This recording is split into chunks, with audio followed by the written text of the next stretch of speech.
Welcome back to #Single with Jeanette Bonner. I am not a relationship expert or sex therapist. I'm just a regular New York City woman navigating the world as a single, independent feminist. #Single is about having honest conversations with other singles in today's device-obsessed culture.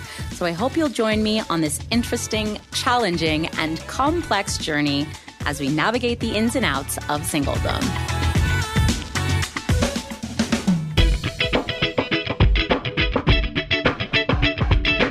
Hey everybody, welcome back to #Single. I'm your host, Jeanette Bonner. Welcome to August. We are still in quarantine. I love that I'm just like checking it. Hey everybody, we're still in quarantine, right? Just status update for everybody listening.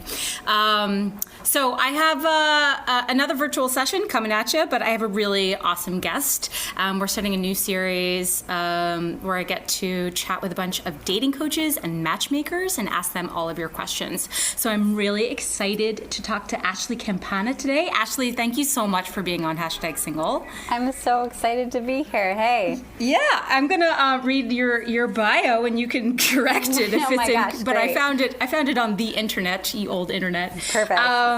So Ashley Campana is a certified matchmaker and director of recruiting at Lisa Clampitt Matchmaking, which is a high-end personalized dating service offering quote unquote a great way for exceptional single men to meet extraordinary women, which we will get back to, by giving them a bridge into a social network that allows them to feel as if they have a best friend to introduce them to other singles of quality and style. With a BFA in musical theater, which we'll also get back to, Ashley toured the country in the first national tour of High School Musical, yay, and currently moonlights as a member of the GEM improv group at Magnet Theater. Her extensive improv experience is one of the unique qualities her clients love most about her because Ashley helps you recognize that the secret to securing the second date relies on your improv dating skills, which I 100% agree with. So I love that you straddle the dating and the entertainment world. A lot of our guests on #Single happen to work in the entertainment industry simply by virtue of the fact that I work in the entertainment industry. So this is, you're one of us, shall we say. Yeah. There's a lot of overlap for sure. Yeah, I know. It's also, I was just thinking that. I was like, is it that all people in the entertainment industry are single? Or that all single people are in the entertainment industry? I was like, what is the Venn diagram of being single and wanting to be an actor or just working in an industry that gives you the craziest schedule known to man? I'm sure that there's some science behind that. But so let's begin there. How did you transition into the world of matchmaking from being an actor? Was it your day job? Yeah. So, when I became a matchmaker, I kind of stopped auditioning. But, there's so much overlap between acting and matchmaking, if you can believe it. But I think the biggest quality that my acting background gave me to help me become an excellent matchmaker is a sense of empathy for my clients. Like I really try to understand everything about my clients, about who they are, what their lifestyle's like, what makes sense for them, and I really try to put myself in their shoes about what a perfect partner would be, and then I scour the city to find that person. But I think empathy and understanding character is a really key asset that I have coming from an acting background. Yeah, that's absolutely on point and so interesting, especially being able to sort of pause your own personal circumstances and, I don't know, the corny saying is step into someone else's shoes, but really it's just an empathetic way of understanding the world from someone else's perspective. Yeah, and I also just think an insatiable curiosity about people is essential to be a matchmaker. It's essential to be a dater too, a single person who's out in the world trying to find a partner. Curiosity is key to life, and I think because I love learning about people so much, my day is never boring. My day is interviewing people, multiple people throughout the day. So that it's like just feeds all of my needs. It's the best. I get to learn about like what makes people tick and who they are and why they're different and what they're passionate about and what they're interested in. And so like that curiosity in me helps me be a good matchmaker. And it's like truly like the most important thing to be a successful dater is to have that curiosity. I would think so. I mean, if I was going to hire a matchmaker, like I would really want someone who truly did listen to my wants and needs and was curious to unearth what it would require to sort of fit those needs with a partner. Yeah, I feel like that would be like a game changer for my matchmaking experience, which maybe I'll tell you about in a moment. Oh, no. Okay. It's been on the podcast before, but I'll tell you about it. So when did you decide to like quit pursuing acting full time to focus on matchmaking? I've been a matchmaker for over 4 years now, so it's been a minute. Yeah. So Do you miss it? I mean, I still act. Right, because you're doing improv, right? Yeah, I improvise with my team. We do 2 shows a week, still virtually, which is amazing. Wow. So that is like the best. And yeah, I'm on an all-female team. It's like, it's the most fun that I could possibly ask for. And it's so creative and so inspiring. And I always leave so filled that...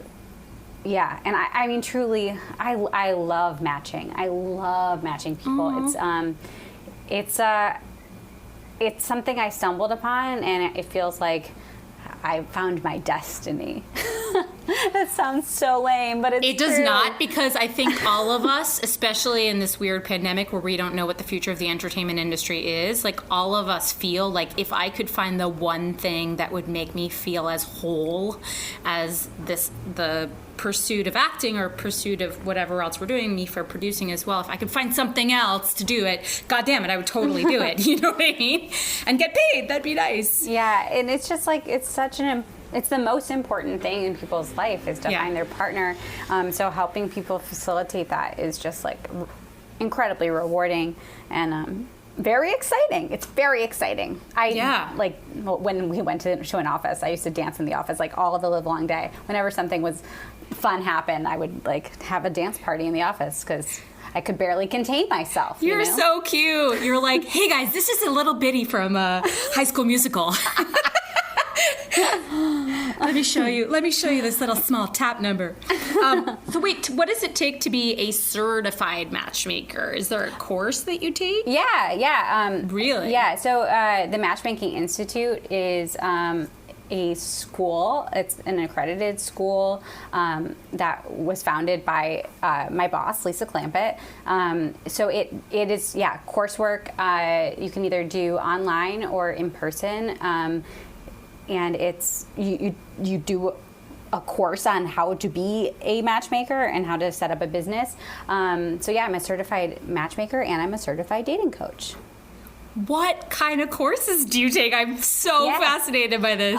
So I just did my date coaching certification earlier this year, and it's an in-person, it's a science-based date coaching course, and so you learn about like the science behind relationships and what makes a person a good fit, and how to help people through any like blocks they might be experiencing or any crisis that they might be having in terms of like getting in their own way or self-sabotaging or things of that nature, helping people through that type of thing, because that happens a lot when people are vulnerable. They get in their own way. So things like that. So yeah, it's a straight up class where you learn how to be it. I feel like I want to do that just to like master dating. I mean, it is. Do you know what I mean? Yeah, totally. Like do it. Being a coach for other people, like I want to take it for myself. You're like, I could be my own date coach. Yeah, it's really great training. It helped me out tremendously. So well, I feel like it gives you a lot of more like, it sounds like it's more sort of geared toward interpersonal skills, sort of maybe, am I going too far to say it's in the realm of psychology or sociology, and less about like what to put on a dating profile or... Yeah, I guess I'm definitely not a psychologist or a therapist. It's more just like helping someone, help themselves, I guess, or face challenges that they might be experiencing. Even down to just like helping someone figure out what criteria is important to them. People have limiting mindset when it comes to choosing criteria, and a lot of times their criteria gets in their way of finding a successful relationship.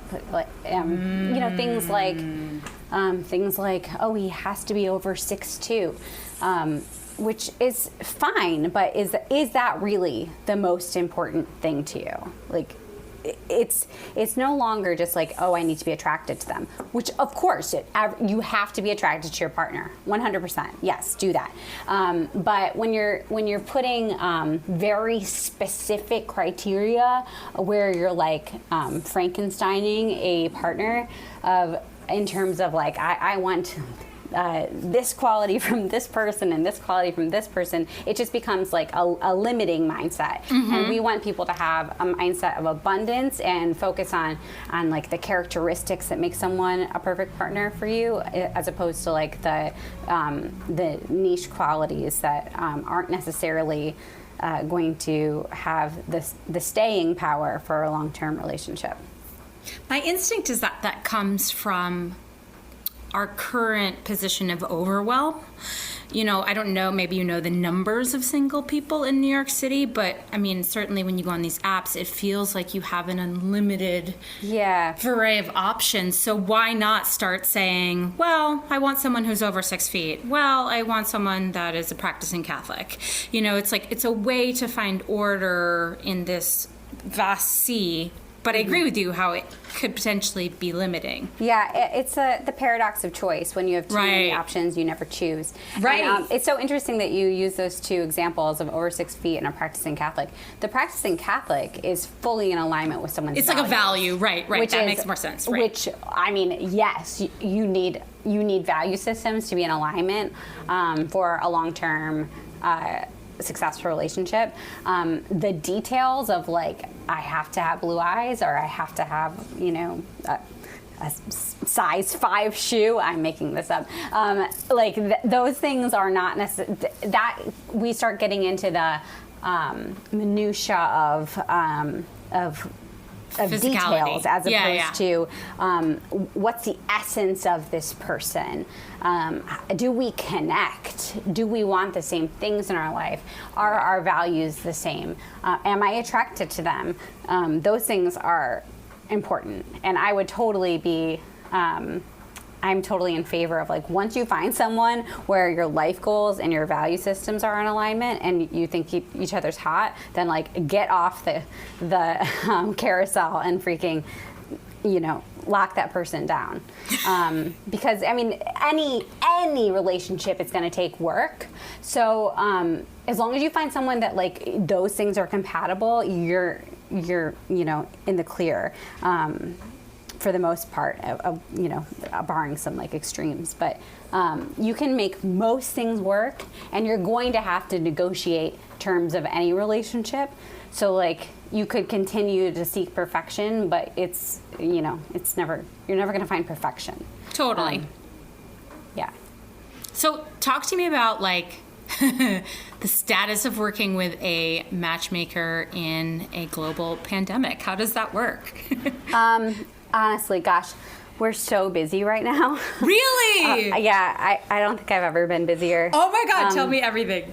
Yeah, I mean, I really think people are like reevaluating their lives, essentially. Oh. So people, don't get me wrong, in March, people freaked out and it was very quiet. And then come April, people are like, oh, this is going to be the same for a long time. I better find someone. And I think people are just more aware of, like, when you take away when you take away the dinner parties and you take away the galas and you take away the art shows and whatever, then you're just at your apartment by yourself. And you realize what's actually important in life. And it's so interesting. This time, the people, I found the people who are super like hyper into, have to have X, Y, Z and a million other things, those people are becoming so much more open now. Because it's no longer about reasons to say no to a particular candidate. It's finding a reason to say yes to them because they don't want to be alone. Ooh, I like that perspective. Totally. And I think that is 100% the way to view someone. Don't make a laundry list of all the reasons you might not like them. Think of the reasons that they would be good in your life. And are those reasons compelling? Great. Then date them. Like, do you have fun when you're with them? Do you want the same things out of your life? Do you feel respected and appreciated by them? Is there, those things are essential. But the rest of it is just kind of, extra. Yeah. We're super, super busy. We're mostly doing virtual dates. Of course, yeah. It's, wave of the future. It's happening. It's here. But after a virtual date or two, people are definitely meeting in person with restrictions and boundaries. But it's been pretty exciting. We have a couple of couples who have met since quarantine and now are together, or met once before quarantine and now they live together. Oh my God. Okay. I'm not sure I'm ready to share my germ circle with someone quite soon, but so are you matching your clients with your other clients, or are you just sort of coaching them to meet people on dating apps? Oh, no. So neither. Essentially, I'm like a headhunter for love. Okay. So I have that is such a great tagline. Headhunter for love. So we're really, really small. We take on only a handful of clients. So it's rare that a client will be a match for another client. So I'll find matches for them any which way. I'll, networking events or LinkedIn, or I ask every person I know who they know, those types of things. So I find matches for my clients that way. Oh, okay, great. So what are you finding are the number one questions or issues or concerns that your clients have right now? Is it really just about meeting in real life and germ sharing? That is a concern for some people, and for others it's no concern at all. So I guess sort of negotiating people's comfort level, and I think you always err on the side of the person who's more cautious. We're kind of just making recommendations of setting a level of comfort before you meet, by saying it in words and having that conversation of I would like to wear a mask at all times and I would like to not touch you, just so it's out there. And no one's offended, or you're reading body language that we used to read before lockdown that's no longer present. Right. It's just a different circumstance, and there's no feeling of obligation if I'm having such a great time and normally I would kiss you goodnight, that you don't have to do that now. You can just say, I've had a very nice time and I would like to kiss you, but you're wearing your mask. So I think it's just about making sure everyone's comfort level is heard before you meet in person, because especially when you meet in person, you get carried away and you like each other and you're having fun and all those things, so you don't want to make someone feel rejected, but you also want to keep your safety. So it's just good to have that conversation before you meet in real life. Yeah. I want to go back to the thing that I said, let's talk about this when I was reading your bio. Yeah. And this will transition very nicely into my story about matchmaking. Okay. I'm nervous. Why does Lisa Clampitt phrase it that single men, it's their service or the service you work for is offering a way for single men to meet extraordinary women? Why is it phrased that way? Because up until like a couple of months ago, we were only taking men as clients. Oh, okay. That's actually, okay. That makes me feel better. Yeah. I was just like, why are we servicing men with an abundance of women? Like, yeah, I mean, up until recently, we just weren't working with women. And she's just been very niche in her business model.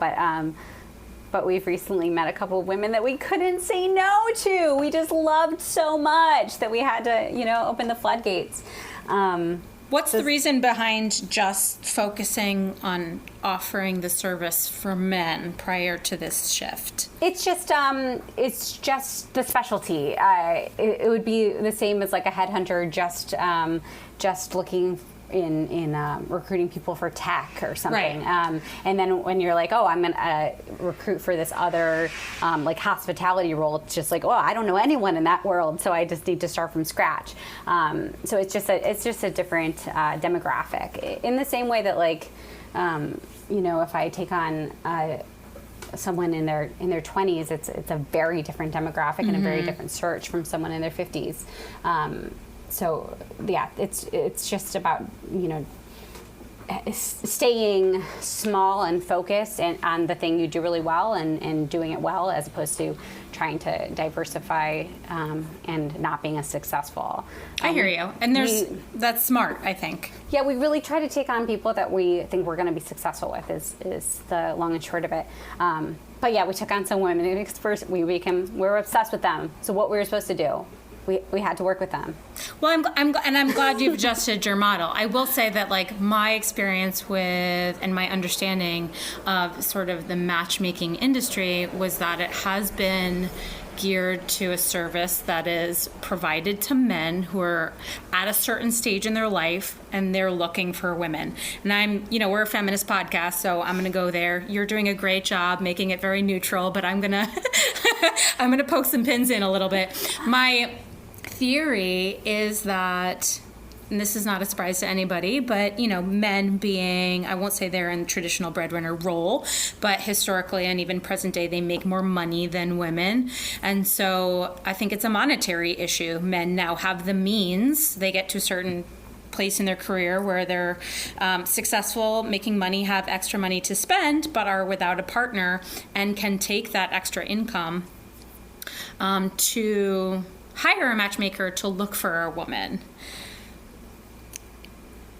I mean, that I guess that could be like a purpose, but I don't know. In New York, I feel like there are plenty of incredibly successful women. There are. So why isn't this industry? I'm just curious. Why isn't this industry historically been marketed or geared towards women, successful women as well? Do you know what I mean? Well, I do think that there are plenty of matchmakers who do focus on women. And now we're kind of split. But yeah, I think there are plenty of matchmakers that do focus on women. Yeah. But yeah, I guess I disagree with you. Okay, that's great. That's great. No, I'm glad to hear that. And I feel like, do you feel like the industry is sort of like coming around in terms of representational equality as like a service for both sexes? Yeah. Well, and the other thing is, here's the other side of it is, just because the men are paying for the service doesn't mean the women are not gaining a great service from us. Just because the men are paying does not mean I am not 100% listening and validating the needs and wants of the women. I will never set up a woman with someone that just because my client's going to like her, and if she's not going to like him. Like, you know what I'm saying? I'm so happy you said that, because that is entirely my experience. I tried it twice. No, that is fully against our ethical code. That makes me so happy. We only, so I mean, the women in our database, or the people in our database who are getting set up on dates, are who aren't paying us, are still getting a great benefit, and they're getting awesome dates, and dates that they will be psyched about. And if they're not psyched about, then they don't go on them. I am ready to be in your database. I volunteer as tribute. No, let me tell you. So a couple of years ago, I was in an acting class. And of all things, my teacher had told me that she had met her fiance through a matchmaking company. And I'm like, I'm all in. How do I get signed up? Right, tell me right away. So I went in. There was a huge interview. And I was really excited about it. And the first date they sent me on was like 100% in the wrong direction. And I will tell you this because you'll get it. Like the big thing, he had asked me what was going on in I don't remember, my life or my career or what I was doing that week or something like that. And I told him I had a callback for 39 Steps, which was a play that was on Broadway for several years. And even if you've never heard of the Broadway play, it's a very famous movie, a Hitchcock movie, right? Yeah. So I didn't think that was like a really esoteric reference, and it was just like blank face. But moreover, it wasn't just like, oh, I don't know what that is, tell me more about it. It was like, he was an insurance salesman, and there was a zero interest in him in learning about my life and learning about what the show was. He was just like, I don't know what that is, dismissal. And I was like, this could not be the word. And I wasn't attracted to him. He was not my type physically either. So I was angry. I was like, don't set me up with someone because I'm his type, but he's not mine. And they apologized, and they were like, okay, we get it. Please let us try again. And then the next date they set me up with was someone who worked in the entertainment industry. However, he was nearly 25 years older than me at the time, to the point where he said, are you in your 20s? And I said, I actually just turned 30. And he said, oh, good, because I don't date women in my 20s. And I want to be like, I was in my 20s 6 months ago, you know what I mean? And he was closer in age to my dad than he was to me. And that didn't fit my parameters, but it fit his. Did you talk about and that was range? The end of that story of my experience with matchmaking. Did you talk about age range with the matchmaker, about what you were comfortable with? Well, they followed up with me, and they said, how'd the date go? And I said, when they interviewed me? Yeah. Yes. Yeah. Oh, and they just ignored that. I gave them a 10-year ceiling, which I think it's still sort of, I think a decade of difference is a lot personally, but I was willing to go a decade higher. And they sent me someone anyway, and they were just like, well, we don't have anybody who fits your parameters. And I'm like, I'm out. Yeah. Well, I mean, I think, it's good that they said that they don't have anyone to fit your parameters. It's interesting.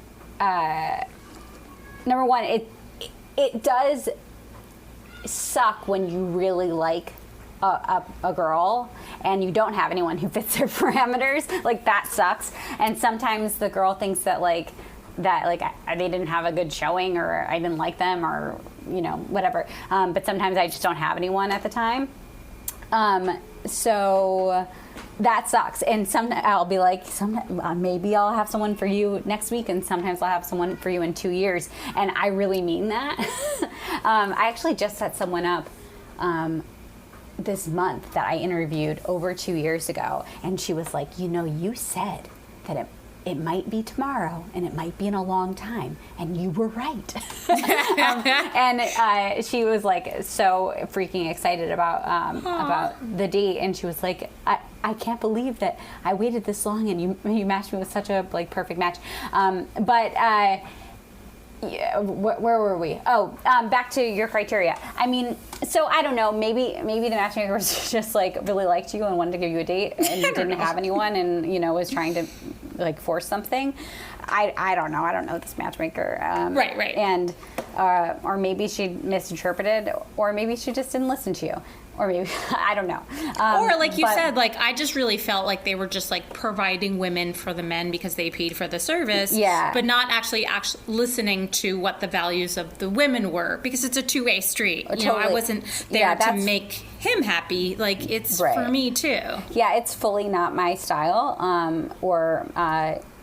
or does it align with my ethical code?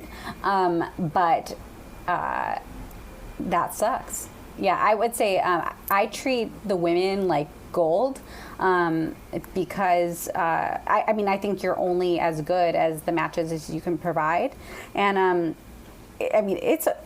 we're all word of mouth. Also, that's the other thing. We don't advertise. Lisa's been in business for over 20 years, and it's fully word of mouth, and so that reputation follows you as well. So we really, really try to listen to the women and honor what they want. I love that. Regardless of, whether or not they're the client, because if the women are not happy with the service you're providing, they tell their friends as much as they tell their friends when they're very happy with the service you're providing. So I feel really, I always feel very honored when the women that I introduce me to their friends. It really makes me feel like I'm doing a good job for them, and like they trust me enough to introduce me to their friends. But yeah, that sucks. I'm so sorry that happened to you. It kind of turned me off of matchmaking. I was like, this game is rigged. But maybe you're like inspiring me to maybe try it again. I mean, I think like you could have a really crappy dentist, and that doesn't mean like all dentists are bad. Very, very true. Yeah. So you're constantly surrounded by improvisers, and I'm going to say this with love because I'm an improviser as well. In my humble opinion, comedians and improvisers are kind of notoriously single people. I don't know if it's like our quirky sense of humor or our need for constant attention. I'm sure both, but like, are you like constantly casting people or like shipping people in your head? Like, are you there at like shows being like, I need one of those, Not necessarily with improvisers in like specifically, but yeah, I'm never not working. Are you like on the subway being like, oh, I definitely need her in my database? Yes. Definitely. Oh my God, I love that so much. Yes, I like can't turn it off. Yes. Do you ever just like approach people at a coffee shop and be like, okay, this is gonna sound super weird, but are you single? Yes. I slip into people's DMs so fast, like I cannot possibly be tamed. Why have we never met before? I feel I'm very disappointed. I have no shame in that. I'm fully okay with that, and people can say no if they're not interested or they're not single or whatever. Listen, I think most single women, especially people that I have as guests on the podcast, were so frustrated by the app situation. Like, if any human came up to me ever in my life, or anyone ever DM'd me and was like, hey, this is going to sound really weird, but I'm a matchmaker and I'm constantly looking for I have a perfect guy for you. Like, we would be like, hell yes, hands down. Like, you're making our life easier. Someone else is taking care of it. Yeah, it's so funny.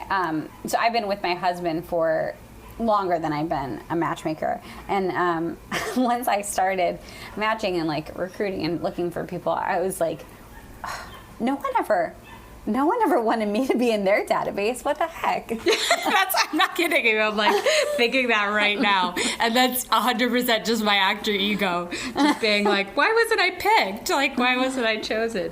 That's so really funny. Silly. I have some like listener questions. I just want to say that to make myself sound fancy.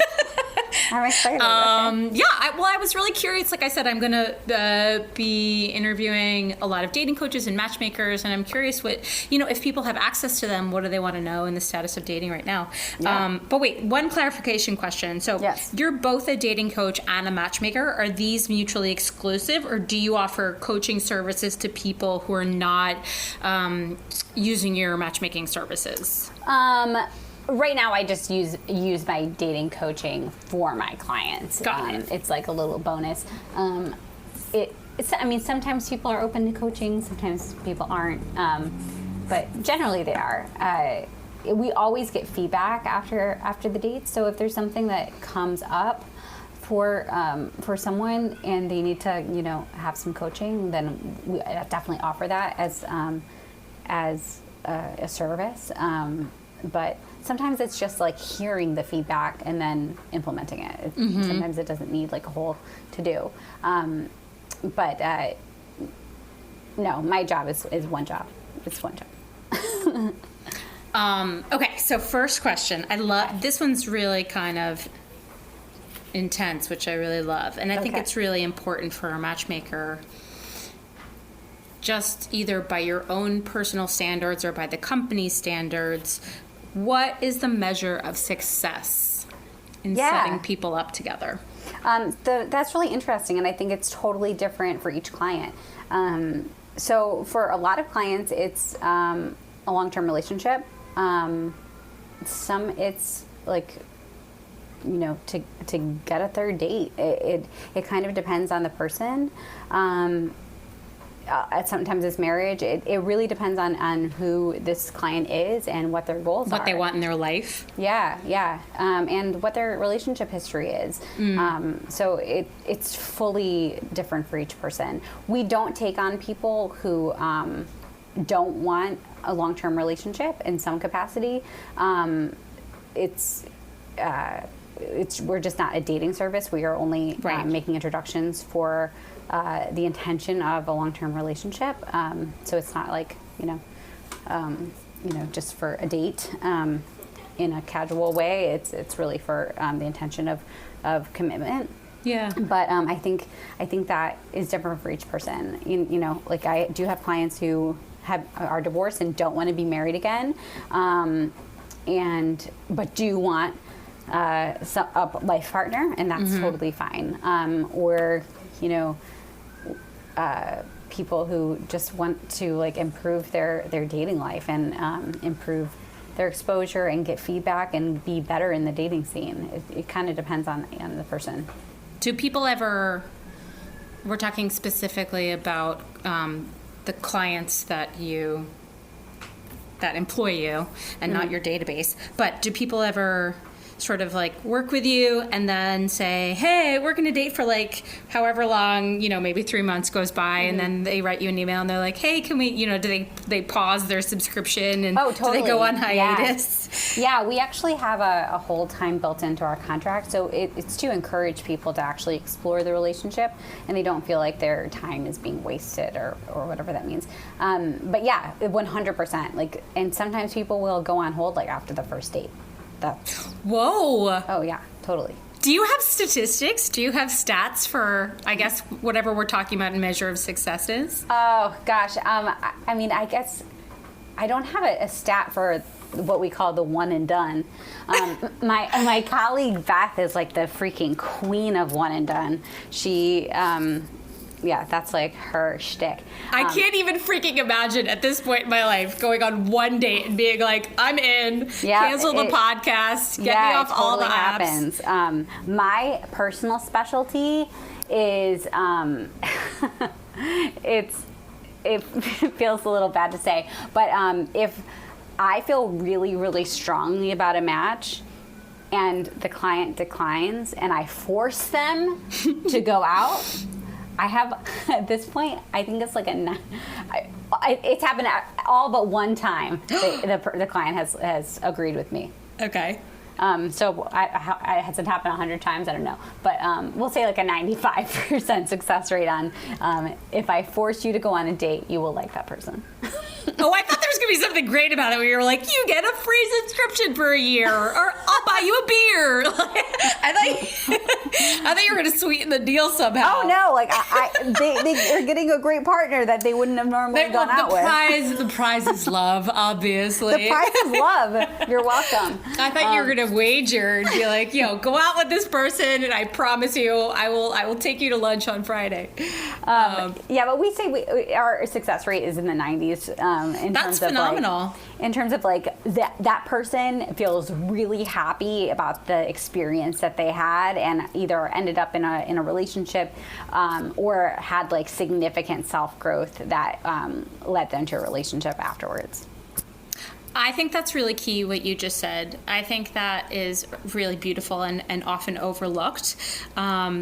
just like, you guys, all you can really do, I mean, not dating and coaching aside, is really introduce them to a variety of people that they may not have met before. So nothing is guaranteed. Like you can't guarantee that people are going to end up in a long-term relationship, but like really, and this is a theme that comes up on the podcast a lot, all we do really have control over is our personal growth and on this journey of dating. And your own level of happiness. Totally. So I love that you included that as a additional measure of success, if you want to call it. Yeah, you might end up in a long-term relationship, or you might end up just being in a different place emotionally and mentally. Yeah. But most people end up in relationships. So Okay, good. She's like, let's be clear, Jeanette. We're pretty solid. This is like the best paid ad you've ever had, girl. I hope that 1 billion people just send you an email after this podcast. Oh my I'm like ready to sign up immediately. I don't know about you. Let's see. Okay, so this was a really great question. I'm so curious about this as well. So I have not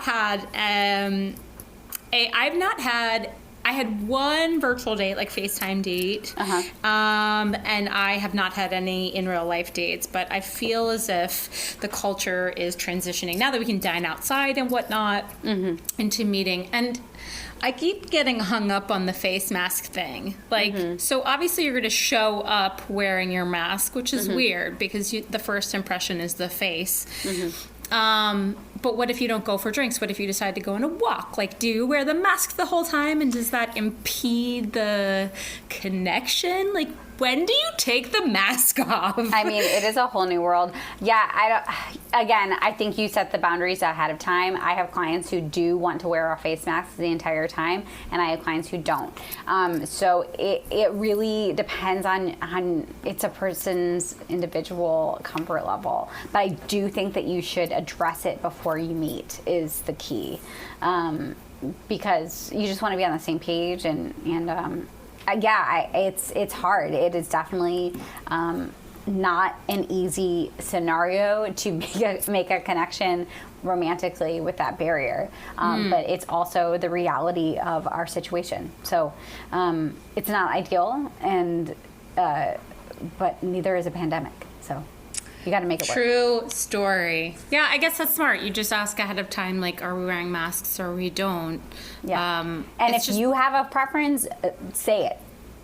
Right, because if you want to wear masks and the other person doesn't, then I got messaged by a guy who full on just asked me, well, this was a couple months ago before the, maybe not even a couple, but it was before the restaurants had opened. And he asked if I was like meeting people in real life yet. And I was like horrified. I was like, what? No, I'm barely seeing my friends. And he was like, okay, then I'm out. I was like, that's fine. I'm glad he took himself out of the running because he gained a lot of information very quickly. All I was thinking was like, how many people have you met? And you know what I mean? We won't go down that rabbit hole. And I think at this point it's totally appropriate to also ask, like, what is your relationship with social distancing? Is that something you're honoring? Is it not? Like, how comfortable are you? Right. And make your decision based on that. Yeah. I keep thinking about that because, when I've met up with my friends, you don't realize how much is communicated from the lower half of the face. Oh, yeah. Isn't it wild? Yeah. It's your whole mouth. All the nuance parts of expression, laughter, how you communicate. I mean, it just is fascinating how much we're missing in conversation without having that. It's so interesting to me. Yeah. So I think if I would want to go on a date, I feel like I would need to see their full face just to read them, just to see how we're vibing and connecting. But I was just thinking, like, how the hell do we manage that? There's also the school of thought, which I know some people have been doing, is just doing FaceTime dates until you're ready to meet in person, and then being physically exclusive to that person. Not necessarily like sleeping together, but being like, I'm not dating you. Around. Right. I'm not meeting other people in person, and having that type of like 2 week of prior. And like setting the day of like, we're gonna quarantine for 2 weeks and then we're gonna meet and we're going to be open to not wearing masks or whatever it is. Again, it's to each his own in terms of comfort, but that is happening. Physical exclusivity upon meeting. Yeah, that's it sounds so easy when you just say, well, just communicate. Yeah, we've got to talk about it. We forget sometimes. We're just like, oh, yeah, just say what you need and see if the other person say what responds. You need, use your words. It's good. Oh, yeah. So just out of curiosity, and this was a question that someone asked me, and I'm curious about it too. What is the percentage of men to women who use dating coaches versus matchmakers? Do you happen to know? Gosh, no, I don't. That is a stat I'm not. I know it's a prepared weird for. question, but I think what she was angling at, and I feel like what I've experienced as well, is that women, there tends to be an abundance of women that use dating coaches, but the matchmaking industry historically, I know you guys are moving towards a different future, but historically has been geared towards men. So I find that dichotomy really interesting. Yeah, but like I was saying earlier, is we still do coach the men. It's just not like a separate service. It's all inclusive. Right. So I guess, I don't really have the a stat on that in terms of like who hires strictly a dating coach versus a matchmaker who is also a dating coach. Most matchmakers are dating coaches as well. Or have that capability to give feedback and give suggestions and like help people along in that way. That is generally a big part of it, is getting feedback and sharing feedback and helping cross those barriers. Are most matchmakers women? Yes. Why do you think that is? Is it the empathetic value?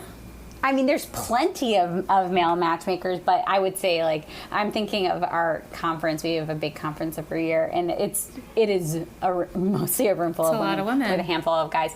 Yeah, I think it's just, I think it's like a heart-centered profession, and it has a lot of feminine qualities. But there are great matchmakers that are men. But I can just see, like, I mean, I'm quite feminine, and I'm very drawn to the profession, so it makes sense to me. But there are plenty of male matchmakers, but not nearly in the abundance. Yeah. What is, I guess, just to round this out, I'm just curious, like, what is the one thing that you would like to see change in the dating world today? That's interesting. I think we touched on this earlier, and I feel like it's already changing. I would like to see people finding reasons to say yes is the truth.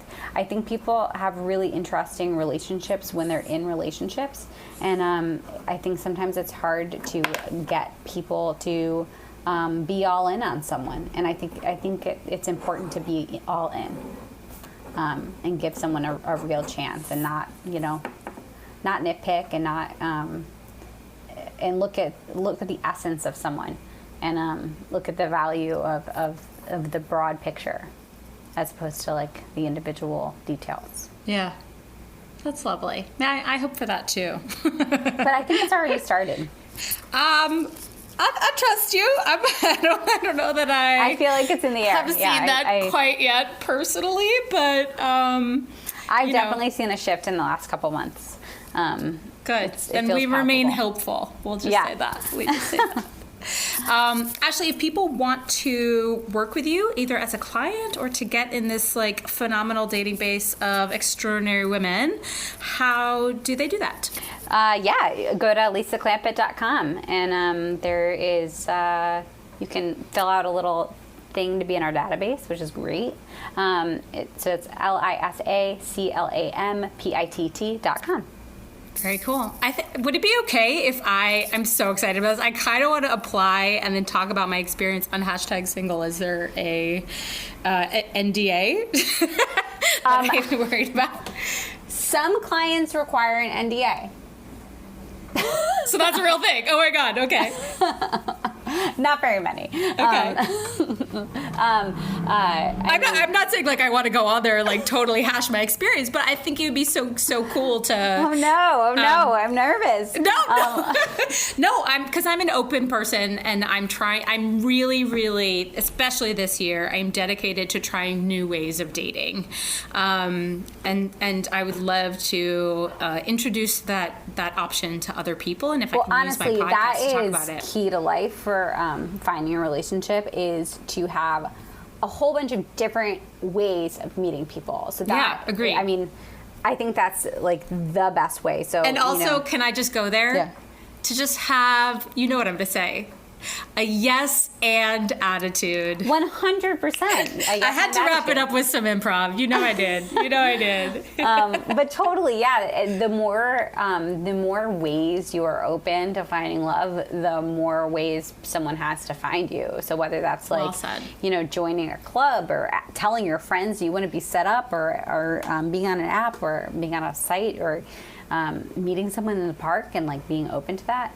Hiring a matchmaker, whatever it is, the more ways that you have to find someone, the more ways you have to be found. Oh, what a great button.